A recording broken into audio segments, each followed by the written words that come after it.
கர்த்தருடைய பரிசுத்த நாமத்திற்கு மகிமை உண்டாவதாக. இந்த இரவிலும் சத்தியத்தின் நேர நிகழ்ச்சியின் மூலம் ஒரு முறை கூட உங்களை சந்திப்பதிலும் உங்களோடு கர்த்தருடைய வார்த்தையை பகிர்ந்து கொள்வதிலும் நான் மிகவும் சந்தோஷப்படுகிறேன். கர்த்தர் உங்களை, உங்களுடைய குடும்பங்களை, உங்களுடைய பிள்ளைகளை ஆசீர்வதிப்பாராக. இந்த நாள் இரவின் செய்திக்கு ஆதாரமாக பிரசங்கி 7ஆம் அதிகாரம் முதல் வசனத்தை நாம் எடுத்துக்கொள்ளலாம். பரிமள தைலத்தை பார்க்கிலும் நற்கீர்த்தியும், ஒருவனுடைய ஜனன நாளை பார்க்கிலும் மரண நாளும் நல்லது என்று சொல்லப்பட்டிருக்கிறது. இந்த வசனத்தின் பிற்பகுதியில் ஒருத்தியுடைய ஜனன நாளை பார்க்கிலும், பிறந்த நாளை பார்க்கிலும் மரண நாள் நல்லது என்று சொல்லப்பட்டிருக்கிறது. மரண நாளை நல்லதாக நாம் யாரும் நினைப்பதில்லை. அது எத்தனை வயதில் மரணம் நம்மை சந்தித்தாலும் நம்மை சார்ந்தவர்களுக்கு அது ஒரு துக்கமாக, வேதனையான ஒரு காரியம்தான். ஆனால் வேதம் தெளிவாய் சொல்லுகிறது, ஒருவனுடைய ஜனன நாளை பார்க்கிலும் பிறந்த நாளை பார்க்கிலும் மரண நாள் நல்லது என்று சொல்லி. ஏன் என்று சொன்னால், மரணம் நம்முடைய வாழ்க்கையின் முடிவு அல்ல, அது நம்முடைய வாழ்க்கையின் ஒரு தொடக்கமாக இருக்கிறது. இந்த உலக வாழ்க்கையின் முடிவாயிருந்தாலும் கூட பரலோகத்தில் நம்முடைய வாழ்க்கை தொடங்குகிற நாளாய் அது இருக்கிற காரணத்தினால் மரண நாள் நல்லது என்று சொல்லி இங்க பிரசங்கி சொல்லுகிறார். அன்பான தேவனுடைய பிள்ளைகளே, மரண நாள் நமக்கு நல்லதா இருக்க வேண்டும் என்று சொன்னால், மரண நாளிலே நாம் பரலோகத்தில் நம்முடைய வாழ்க்கையை தொடங்க வேண்டும் என்று சொன்னால், இந்த உலகத்தில் வாழும்போது வேதத்தின்படியான நல்லது என்று சொல்லுகிற காரியங்களை நாம் கை கொள்ள வேண்டியது அவசியமாக இருக்கிறது. நல்லது என்று சொல்லி உலக பிரகாரமாக அநேக காரியங்களை நாம் கை கொள்ளலாம், நாம் அதை பயன்படுத்தலாம். சில வேளைகளில் நாம் பலவீனத்தோடு இருக்கும்போது நம்மை சார்ந்தவர்கள் சொல்லுவார்கள், இதை பயன்படுத்துங்கள், இதை புசியுங்கள், இதை உண்ணுங்கள், இது நல்லது அப்படி என்று சொல்லுவார்கள். இந்த ஆகாரம் நல்லது, இன்னும் சில மருந்துகள் நல்லது என்று சொல்லுவார்கள். அதை நாம் பயன்படுத்துகிறோம். உலக பிரகாரமா நல்லது என்று சொல்லி அறிந்திருக்கிறதை, மற்றவர்கள் சொல்லுகிறதை நாம் கை கொள்ளுகிறோம். அது நல்லது தான். ஆனால் வேதம் நல்லது என்று சொல்லி எதை சொல்லுகிறது? அதை தான் இன்றைக்கு நான் உங்களுக்கு செய்தியாய் சொல்ல விரும்புகிறேன். இதை கேட்டுக்கொண்டு இருக்கிற தேவ பிள்ளைகளை, இந்த காரியங்களை நாம் நல்லது என்று சொல்லி உணர்ந்து கை கொள்வோம் என்று சொன்னால் நம்முடைய மரண நாள் நல்லதாக இருக்கும். இயேசு கிறிஸ்து ஊழிய நாட்களிலே சொன்னார், உன் கையாவது உன் காலாவது இடரல் உண்டாக்கினால் அவைகளை தரித்து எரிந்து போடு. மத்தேயு 18ஆம் அதிகாரம் 8வது வசனத்துல, உன் கையாவது உன் காலாவது இடரல் உண்டாக்கினால் அதை தரித்து எறிந்து போடு. நீ 2 கையுடையவனாய் அல்லது 2 காலுடையவனாய் நித்தியாக்கினையிலே தள்ளப்படுவதை பார்க்கலாம் சப்பானியாய் அல்லது ஊனனாய் நித்திய ஜீவனுக்குள் பிரவேசிப்பது உனக்கு நலமாயிருக்கும், நல்லதாயிருக்கும் என்று சொல்லி, நித்திய ஜீவனுக்குள் பிரவேசிப்பது நல்லது. அதுதான் மரண நாள் நல்லது என்று சொல்லப்பட்டு இருக்கிறது. மரண நாளிலே நான் நித்திய ஜீவனுக்குள் பிரவேசிக்க போகிறோம். அப்படி என்று சொன்னால், இந்த உலக வாழ்க்கையில கையாவது காலாவது இடரல் உண்டாக்கினால், கொஞ்சம் கடினமான உபதேசம்தான். இயேசு கிறிஸ்து மலை பிரசங்கத்தில் சொன்னார், உன் கண் உனக்கு இடரல் உண்டாக்கினால் கண்ணை பிடுங்கி எரிந்து போடு என்று சொன்னார். கை இடரல் உண்டாக்கினால் தரித்து போடு என்று சொன்னார். மீண்டும் இங்கே சொல்லுகிறார், தொடர்ந்து 9வது வசனம், உன் கண் உனக்கு இடரல் உண்டாக்கினால் அதை பிடுங்கி எரிந்து போடு. 2 கண்ணுடையவனாய் எரி நரகத்தில் தள்ளப்படுவதை பார்க்கலாம் ஒற்றை கண்ணனாய் ஜீவனுக்குள் பிரவேசிப்பது உனக்கு நலமாயிருக்கும், நல்லது என்று சொல்லப்பட்டு இருக்கிறது. மீண்டும் சொல்லுகிறான் தேவ பிள்ளைகளை, நம்முடைய ஜனன நாளை பார்க்கலாம், பிறந்த நாளை பார்க்கலாம், நம்முடைய மரண நாள் அது நல்லது, அது நல்லதா இருக்க வேண்டும். நம்ம எல்லாரும் ஒரு நாள் மரணத்தை சந்திக்க போகிறோம். அந்த மரண நாள் நமக்கு நல்லதா இருக்க வேண்டும். அந்த நல்லது என்கிற தலைப்புல நான் சுருக்கமாய் சில காரியங்களை நான் உங்களுக்கு சொல்ல விரும்புகிறேன். முதலாவதாக சங்கீதம் 63ஆம் அதிகாரம் 3வது வசனம், ஜீவனை பார்க்கிலும் உமது கிருபை நல்லது. என் உதடுகள் உம்மை துதிக்கும். முதலாவதாக நான் உங்களுக்கு சொல்லுகிறது, நம்முடைய ஜீவனை பார்க்கலாம், நம்முடைய உயிரை பார்க்கலாம், நம்முடைய வாழ்க்கையை பார்க்கலாம், அவருடைய கிருபை நல்லது. அவருடைய கிருபை நல்லது. நான் பல செய்திகளில் சொல்லி இருக்கிறேன், சபைகளிலும் சொல்லுவது உண்டு. இந்த உலகத்துல நமக்கு என்னதான் இருந்தாலும் வசதி இருக்கலாம், வாய்ப்புகள் இருக்கலாம், நாம் உயர்ந்த அந்தஸ்துல இருக்கலாம். ஆனா கர்த்தருடைய கிருபை இல்லாதபடி இந்த உலகத்துல நாம் ஒரு சமாதானத்தை, ஆசீர்வாதத்தை, பரலோக ராஜ்யத்தை பெற்றுக்கொள்ள முடியாது. தாவீதுக்கு கர்த்தருடைய கண்களில் கிருபை கிடைத்தது. தாவீதின் மேல் கர்த்தர் கிருபை பாராட்டினார். எத்தனையோ பாடுகள், எத்தனையோ நெருக்கங்கள், ஆனால் அவருடைய கிருபை தாவீதை காத்தது, நடத்தினது. அதனால் தான் அவர் சொல்லுகிறார், ஜீவனை பார்க்கலாம் கிருபை நல்லது. முதலாவதாக நான் உங்களுக்கு சொல்லுகிறது, இந்த உலகத்தில் வாழுகிற நமக்கு அவருடைய கிருபை நல்லதாய் இருக்கிறது. இதற்கு ஆதாரமான சில பேரை உங்களுக்கு நினைவுபடுத்த விரும்புகிறேன். அடிக்கடி நான் நோவாவை குறித்து தியானிக்கிறோம். உலகத்தை அழிக்க தேவ சித்தம் கொண்டார். அந்த நாட்களில் உலகத்தில் இருந்த அனைத்து ஜீவராசிகளும், மனிதர்கள், ஜீவராசிகள் அனைத்தும் அழிக்கப்பட்டது. ஆனால் வேதம் தெளிவாய் சொல்லுகிறது, ஆதியாகமம் 6 அதிகாரம் 8வது வசனத்துல, நோவாவுக்கோ கர்த்தருடைய கண்களில் கிருபை கிடைத்தது. நோவாவுக்கோ கர்த்தருடைய கண்களில் கிருபை கிடைத்தது. நோவாவின் வம்ச வரலாறு, நோவா தன் காலத்துக்குள் இருந்தவர்களுக்குள்ள நீதிமானும் உத்தமனுமாய் இருந்தான். நோவா தேவனோடு சஞ்சரித்து கொண்டிருந்தான். இங்கே அனைத்து ஜனங்கள் அழிக்கப்பட, நோவாவுடைய குடும்பமும் காக்கப்பட்டது என்று சொன்னார். வேதம் தெளிவாய் சொல்லுகிறது, நோவாவுக்கோ கர்த்தருடைய கண்களில் கிருபை கிடைத்தது. கிருபை நல்லது, ஜீவனை பார்க்கலாம் நல்லது. நோவாவை குறித்து நம்ம எல்லாரும் நன்றாக அறிந்திருக்கிறோம். தன் காலத்துக்குள் வாழ்ந்தவர்களுக்குள் நான் அடிக்கடி சொல்லுகிறது உண்டு, பாவம் நிறைந்த உலகத்தில் நாம் வாய்க்கப்பட்டு இருக்கிறோம், பாவம் நிறைந்த உலகத்தில் வாழுகிறோம். நம்மை சுற்றி பாவம் நெருங்கின்னு இருக்கிறது.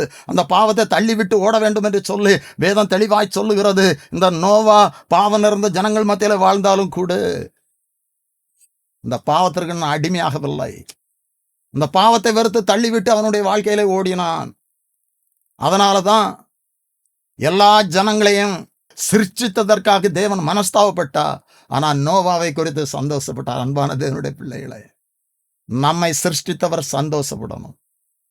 இங்க நோவாவை குறித்து கர்த்தருக்கு ஒரு சந்தோஷம் இருந்தது.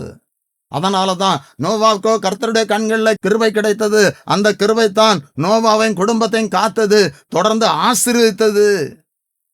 ஜீவனை பார்க்கலாம் அவருடைய கிருபை நல்லது. ஆதியாகமம் 39ஆம் அதிகாரம் 21வது வசனத்துல நாம் படிக்கும்போது இப்படியாக அங்கே சொல்லப்பட்டு இருக்கிறது, கர்த்தரோ யோசேப்போடு இருந்து அவன் மேல் கிருபை வைத்து சிறைச்சாலை தலைவனுடைய தயவு அவனுக்கு கிடைக்கும்படி செய்தார். யோசேப்புடைய வாழ்க்கையில வந்த பிரச்சனைகள் எல்லாம் நாம் அறிந்திருக்கிறோம்.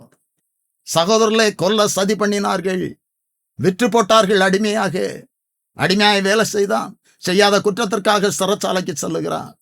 சிறைச்சாலையில அவன் மிகவும் கஷ்டப்படக்கூடிய ஒரு சூழ்நிலை தான்.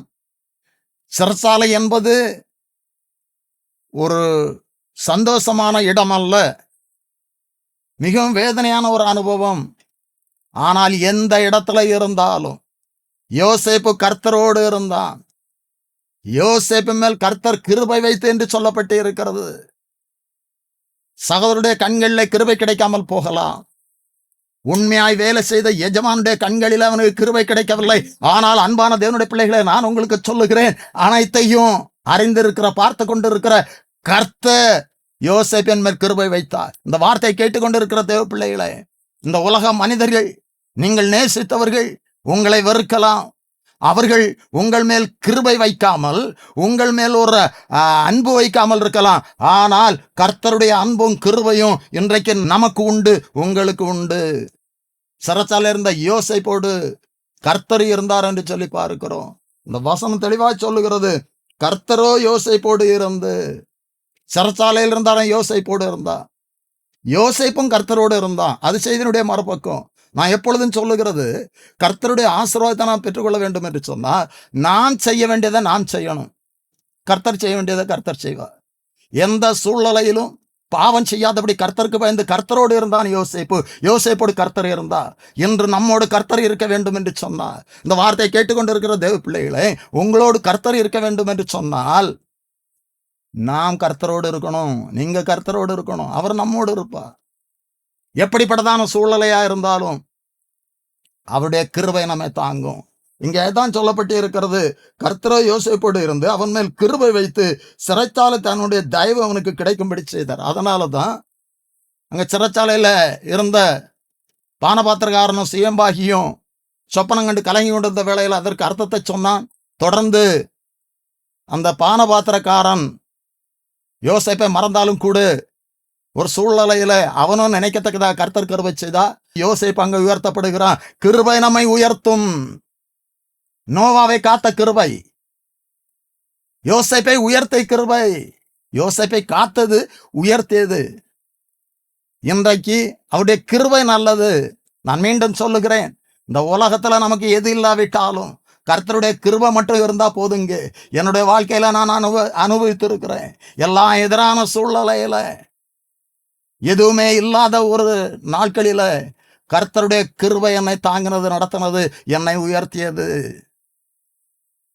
இன்றைக்கு கர்த்தர் உங்களை பார்த்து சொல்லுகிறார், கிருபை, என் கிருபை உன்னோடு இருக்கும். என் கண்களில உனக்கு கிருபை கிடைத்தது. இன்னும் கூட நாம் பார்ப்போம் என்று சொன்னால், அவருடைய கிருபையை குறித்து நாம் பார்க்கும்போது மரியாளை குறித்து வேதத்தில் நாம் படிக்கிறோம். மரியாள் இருந்த வீட்டில தேவதூதன் கடந்து வந்து கிருபை பெற்றவளே வாழ்க என்று சொன்னார். தொடர்ந்து படிக்கும்போது லூக்கா 1ஆம் அதிகாரம் 28வது வசனத்துல, அவள் இருந்த வீட்டில் தேவதூதன் பிரவேசித்து கிருபை பெற்றவளை வாழ்க, கர்த்தர் உன்னோடு இருக்கிறார், ஸ்திரீகளுக்குள்ளே நீ ஆசீர்வதிக்கப்பட்டவள் என்றார். தொடர்ந்து அவளோ அதை கண்டு அவன் வார்த்தையினால் கலங்கி இந்த வாழ்த்து எப்படிப்பட்டதோ என்று சிந்தித்துக் கொண்டிருக்கையில் தேவதூதன் மறுபடியும் சொல்லுகிறார் அவளை நோக்கி, மரியாளை நீ பயப்படாதே, தேவனிடத்தில் கிருபை பெற்றாள். எத்தனையோ ஸ்திரீகள் மத்தியில் மரியாள் கிருபை பெற்ற காரணத்தினால் ஸ்திரீகளுக்குள் ஆசீர்வதிக்கப்பட்டவள். இயேசு கிறிஸ்துவை பெற்றெடுக்கும் பெரிய பாக்கியத்தை அந்த கிருபை மரியாளுக்கு கொடுத்தது. தேவ பிள்ளைகளே, இன்னும் நான் சொல்லுவேன் என்று சொன்னால், பவுலை குறித்து நாம் படிக்கிறோம். பவுலுடைய சரீரத்தில் அநேக வியாதிகள் இருந்தது, பலவீனங்கள் இருந்தது. அவர் 3 நேரம் கர்த்தரிடத்துல அதற்காக ஜெபித்தார் என்று சொல்லி பார்க்கிறோம். 2 கொரிந்தியர் 12ஆம் அதிகாரம் 9வது வசனத்துல அதற்கு முந்தின வசனம் சொல்லுகிறது, அது என்னை விட்டு நீங்கும்படி நான் 3 தரம் கர்த்தரிடத்தில் வேண்டிக் கொண்டேன். அதற்கு அவர், என் கிருபை உனக்கு போதும், பலவீனத்திலே என் பலன் பூரணமாய் விளங்கும் என்றார். இந்த வசனத்தை குறித்து நாம் அறிந்திருக்கிறோம் தேவ பிள்ளைகளே. இன்றைக்கு நாம் ஒவ்வொருடைய சரீரத்திலும் பலவீனங்கள் இருக்கலாம், வியாதிகள் இருக்கலாம். அநேக பேர் அதிகமாய் மருத்துவத்தை நாடினாலும் மருந்தை பயன்படுத்தினாலும் விடுதலை இல்லாதபடி கஷ்டப்பட்டு கொண்டு இருக்கிறார்கள். ஆனால் ஒன்றை நான் உங்களுக்கு சொல்லுகிறேன், கர்த்தருடைய நாமத்திலே சொல்லுகிறேன், எப்படிப்பட்ட பலவீனம் வியாதியா இருந்தாலும் அவருடைய கிருபை நம்மை தாங்கும் என்று சொன்னால் நமக்கு ஒரு பலன் கிடைக்கும். பவுலுடைய சரீரத்தில் அநேக பலவீனங்கள் இருந்தது. என் சரீரத்தில் ஒரு முள் கொடுக்கப்பட்டிருந்தது என்று சொல்லுகிறார். அது நிமித்தம் அவர் ரொம்ப வேதனைப்பட்டார். ஊழியத்திற்கு தடையா இருந்திருக்கலாம்.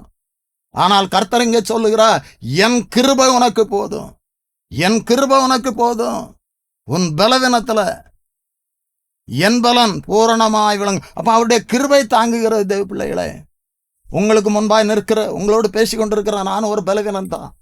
ஆனால் நிச்சயமாய் கர்த்தருடைய நாமத்தில் சொல்லுகிறேன், நான் ஓடுவதற்கும் உழைப்பதற்கும் ஊழியத்தை செய்வதற்கும் கர்த்தர் ஒவ்வொரு நாளும் என்னை கிருபையினால் தாங்கி கொண்டு இருக்கிறார். முதலாவதாக நான் உங்களுக்கு சொல்லுகிறது, அவருடைய கிருபை நம்முடைய ஜீவனை பார்க்கணும் நல்லது. நோவாவை காத்த கிருபை, ஆசீர்வதித்த கிருபை, யோசேப்பை உயர்த்திய கிருபை, மரியாளை ஆசீர்வதித்த கிருபை, ஸ்திரீகளுக்குள் ஆசீர்வதிக்கப்பட்டவள், பவுலை பலப்படுத்திய கிருபை, ஜீவனை பார்க்கலாம் அவருடைய கிருபை நல்லது. இரண்டாவதாக சங்கீதம் 54ஆம் அதிகாரம் 6வது வசனத்துல இப்படியாக சொல்லப்பட்டு இருக்கிறது, உற்சாகத்துடன் நான் உமக்கு பலியிடுவேன், கர்த்தாவே உமது நாமத்தை துதிப்பேன், அது நலமானது. கர்த்தரை துதிக்க தொடங்குங்கள். உங்களுடைய வாழ்க்கையில அவருடைய துதி ஒரு அனுபவமாகட்டும். துதிப்பது நலமானது, அது நல்லது. சங்கீதம் 47ஆம் அதிகாரம் 1வது வசனம் இப்படியாய் சொல்லுகிறது, துதித்தலே ஏற்றதும் கர்த்தரை துதியுங்கள், நம்முடைய தேவனை கீர்த்தனம் பண்ணுகிறது நல்லது, துதித்தலே இன்பமும் ஏற்றதுமாய் இருக்கிறது. கர்த்தரை துதியுங்கள், நம்முடைய தேவனை கீர்த்தனம் பண்ணுவது நல்லது. கர்த்தரை துதிப்பது நல்லது. கர்த்தரை துதிக்கிறதுனால நம்முடைய வாழ்க்கையில என்ன நடக்கும்?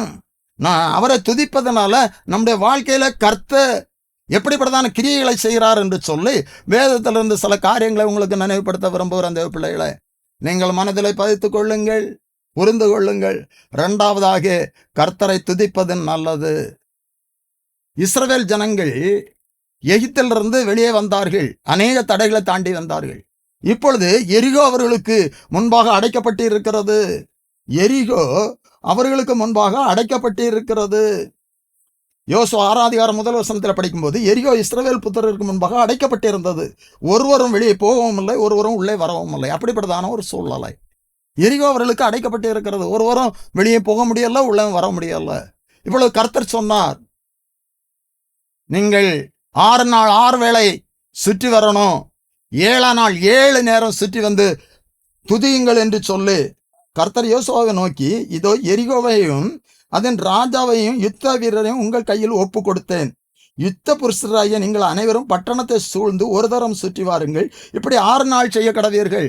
6 நாள் ஒவ்வொரு வேளை சுற்றி வாருங்கள். 7ஆம் நாள் 6ஆம் அதிகாரம் 15வது வசனத்தில் இப்படியா சொல்லப்பட்டு இருக்கிறது, 7ஆம் நாளில் அதிகாலமே கிழக்கு வெளுக்கும் போது எழுந்திருந்து அந்த பிரகாரமே பட்டணத்தை 7 தரம் சுற்றி வந்தார்கள். அன்றே தினம் மாத்திரம் பட்டணத்தை 7 தரம் சுற்றி வந்தார்கள். 20வது வசனம், அவர்கள் சுற்றி ஆர்ப்பரித்த போல் துதித்த பொழுது அலங்கம் இடிந்து விழுந்தது என்று சொல்லி பார்க்கிறோம். அப்படி என்று சொன்னால் அன்பான தேவனுடைய பிள்ளைகளே, நான் உங்களுக்கு சொல்லுகிற செய்தி, நமக்கு முன்பாய் அநேக தடைகள் காணப்படலாம். நாம் கடந்து செல்ல முடியாதபடி அது தடையாயிருக்கலாம். அந்த தடை மாற வேண்டும் என்று சொன்னால் இந்த இரவு வேளையில நான் உங்களுக்கு சொல்லுகிறேன், நான் கர்த்தரை துதிக்கும் போது தடைகள் உடைக்கப்படும். தடைகள் உடைக்கப்படும். அந்த இஸ்ரவேல் ஜனங்கள் 7 முறை சுற்றி வந்து ஆர்ப்பரித்தார்கள், துதித்தார்கள். எரிகோ கோட்டை இடிந்து விழுந்தது, அலங்கம் தகர்ந்தது என்று சொல்லி பார்க்கிறோம். 6ஆம் அதிகாரம் 20வது வசனத்தில் எக்காலம் ஊதுகையில் ஜனங்கள் ஆர்ப்பரித்தார்கள், துதித்தார்கள். எக்கால சத்தத்தை ஜனங்கள் கேட்டு மகா ஆரவாரத்தோடு முழங்குகையில் அலங்கம் இடிந்து விழுந்தது.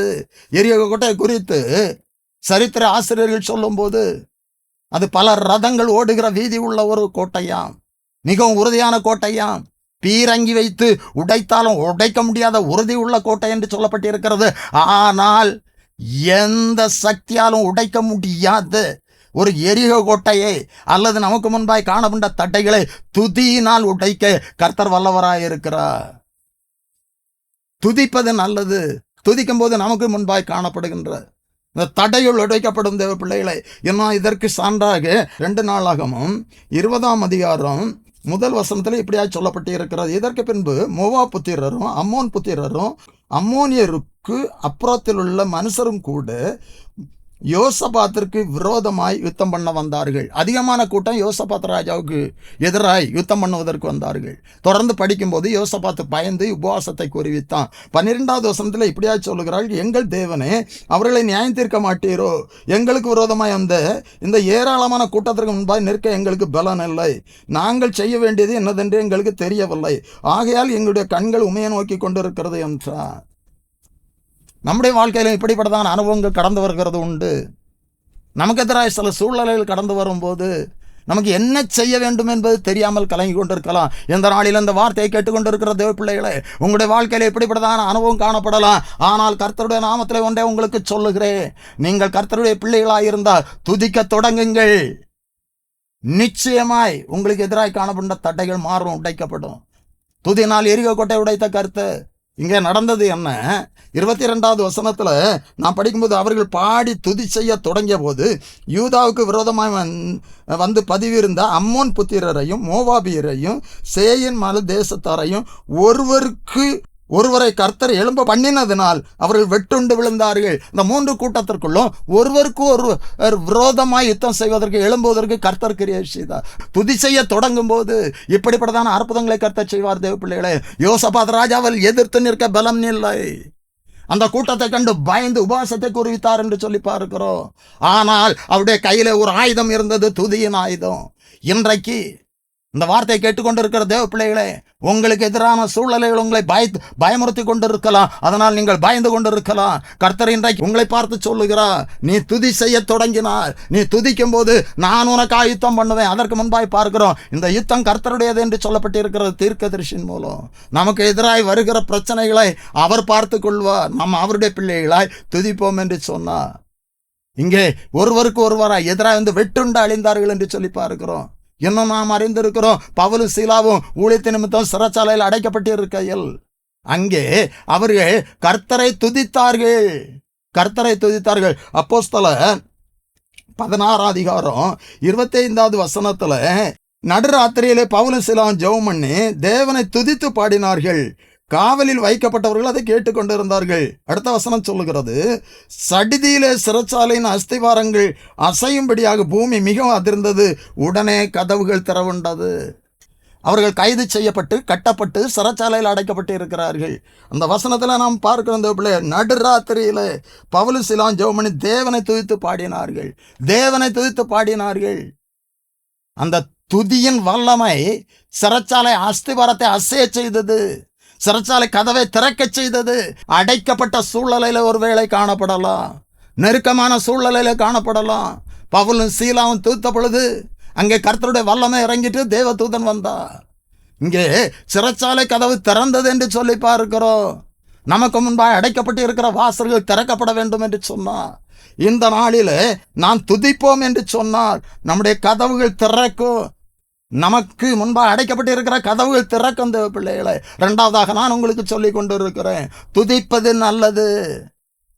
இந்த வார்த்தையை கேட்டுக்கொண்டிருக்கிற தேவ பிள்ளைகளை, நீங்கள் துதி செய்ய தொடங்குங்கள். இன்றைக்கு அநேக பிரச்சனைகள் நெருக்கப்பட்டு கொண்டு இருக்கிறீர்கள்.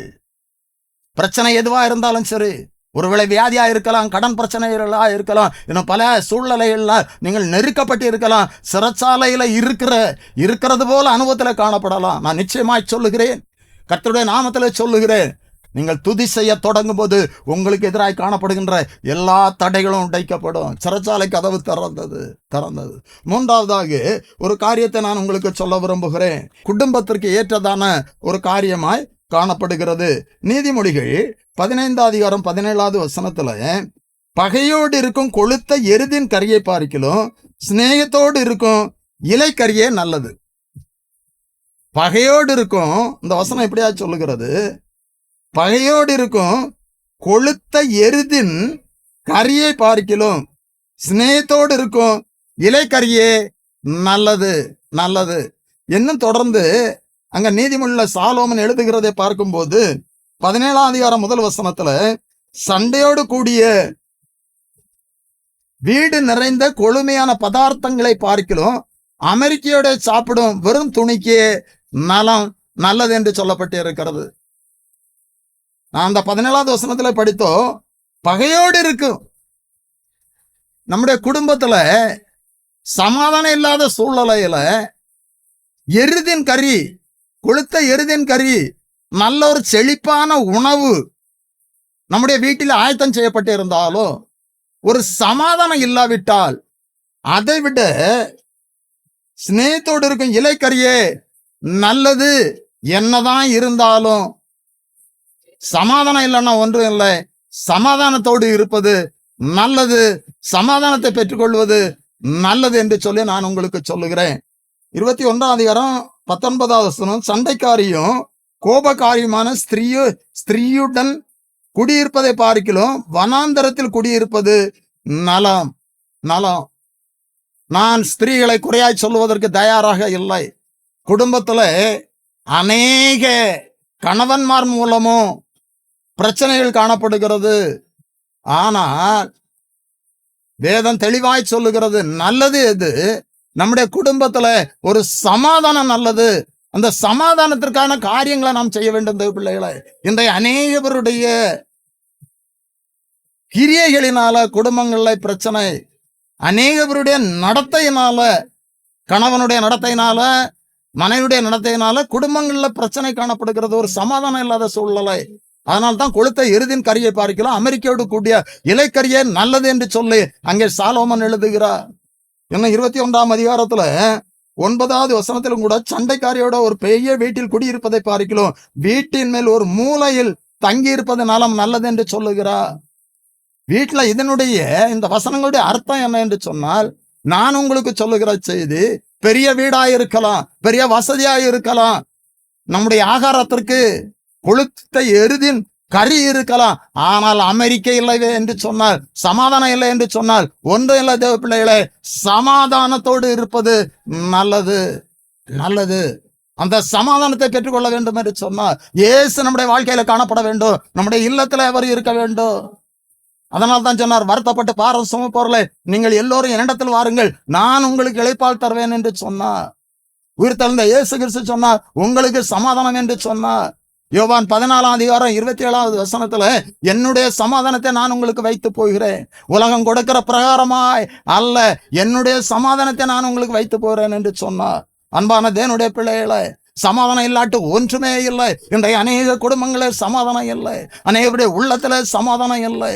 இந்த சமாதானம் நல்லது என்று சொல்லப்பட்டு இருக்கிறது.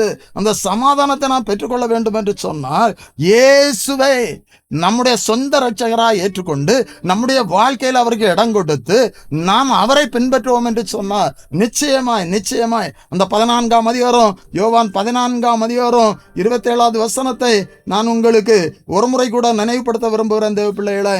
சமாதானத்தை உங்களுக்கு வைத்து போகிறேன், என்னுடைய சமாதானத்தை உங்களுக்கு கொடுக்கிறேன், உலகம் கொடுக்கிற பிரகாரம் நான் உங்களுக்கு கொடுக்கிறதில்லை, உங்கள் இருதயம் கலங்காமல் பயப்படாமல் இருப்பதாக. அன்பான தேவனுடைய பிள்ளைகளை, அவருடைய சமாதானத்தை நமக்கு வைத்திருக்கிறார். அந்த சமாதானம் நல்லது. கணவன் மனைவிக்குள் சமாதானம் இல்லை, குடும்பத்துக்குள்ள சமாதானம் இல்லை. இந்த சமாதானத்தை பெற்றுக்கொள்வது நல்லது. 3 காரியங்களை நான் உங்களுக்கு சொன்னேன். அங்கே பிரசங்கெல்லாம் பார்த்தோம். ஒருவனுடைய ஜனன நாளை பார்க்கலாம், மரண நாள் நல்லது நல்லது. நம்முடைய வாழ்க்கையில நாம் ஒரு நாள் மரணத்தை சந்திக்க போகிறோம், அந்த நாள் நல்ல நாளா இருக்கணும் தேவ பிள்ளைகளை. அப்படி என்று சொன்னால் அவருடைய கிருபையை பெற்றுக்கொள்ளணும். ஜீவனை பார்க்கலாம், அவருடைய கிருபை நல்லது. யாரெல்லாம் அவருடைய கிருபையை பெற்றுக்கொண்டார்கள் என்று சொன்னேன், அது அவர்களுக்கு நல்லதா இருந்தது. 2வதாக துதிப்பது நல்லது. துதிக்கிறது நிமித்தம் நம்முடைய வாழ்க்கையில பெரிய ஒரு ஜெயத்தை பெற்றுக்கொள்ள முடியும் தேவ பிள்ளைகளை. நம்மால் முடியாது, நம்முடைய பலத்தால் முடியாது. அதனால தான் அங்கே யோசபாத் ராஜா சொன்னார், என்ன செய்வதென்று எங்களுக்கு தெரியவில்லை என்று சொல்லி துதி செய்ய தொடங்கிய போது அற்புதம் நடந்தது. 3வதாக அமெரிக்கை கொளுத்த எருதின் கரியை பார்க்கலாம், அமெரிக்கையோடு இருக்கிற இலக்கரியை மேலானது என்று சொல்லப்பட்டு இருக்கிறது. ஒரு சமாதானம் அது மேலானது. இப்படிப்பட்டதான ஒரு ஆசீர்வாதத்தை இந்த நாளிலே இந்த வார்த்தை கேட்ட உங்கள் ஒவ்வொருடைய வாழ்க்கையிலும் கர்த்தர் தருவார், உங்களை ஆசீர்வதிப்பார். ஜெபம் பண்ணும்.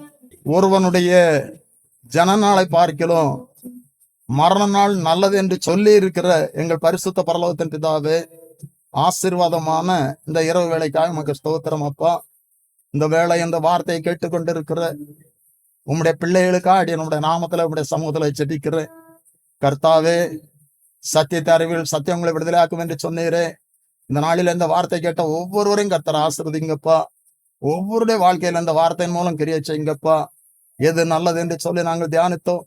உம்முடைய கிருபை ஜீவனை பார்க்கணும் நல்லதப்பா. நோவாவுக்கு உம்முடைய கண்களில் கிருபை கிடைத்தது, அந்த கிருபை நோவாவை காத்தது, ஆசீர்வதித்ததப்பா. அப்படியே யோசேப்போடு உம்முடைய கிருபை இருந்தது.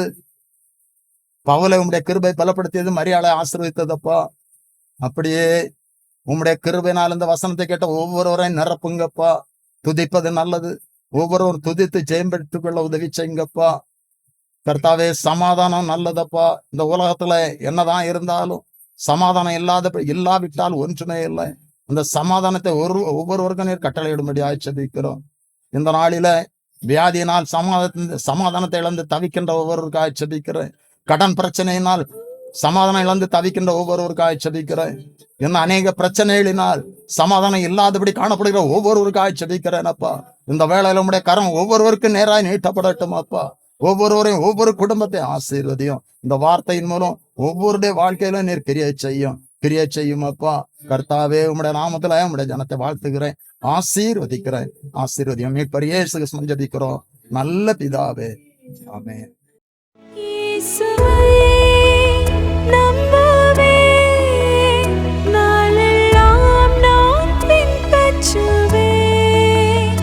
என்னை அவர்